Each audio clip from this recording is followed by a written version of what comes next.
so in baka game da karatunka. So Allah yana son ka mai da hankali sosai yadda ya kamata. Saboda abin da yake nan shine mu ba karatun na ga shi wani abu gare mu saboda haka nake sunan Allah duk wani abu da ya bangaranci soyayya. Allah duk wani abu da ya bangaranci soyayya ga abin shi dan ba da lokaci. Ba a yi bane a'a. Sai Allah ya son ka ba da lokaci duba da inda za a je saboda in ka ce ka ɗauke ta amin azimin to ko tabbas za ta dan ba karatun ka matsala. To shi yasa nake sanin Allah ka dan aje ta domin kuɗi lokaci gani shi. In ka yi da ka yi wasu abubuwan ba mu riga da mutum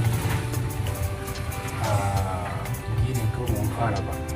Muna dai su mu fara idan lokaci ya yi da Allah ka mai da hankali ka sa kai karatu. Soyayya da lokaci da lokacin da zai amma nan Allah ka kwantar da hankalinka da kyau ka sai kai karatu da ya kamata. Kuma amma akwai abin da nake so in sanar da kai.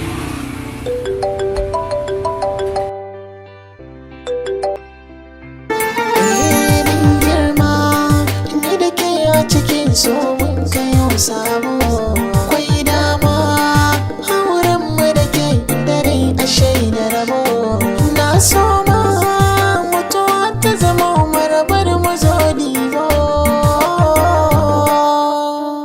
ki daina fushi dukkan mai raiti na siya bari duniya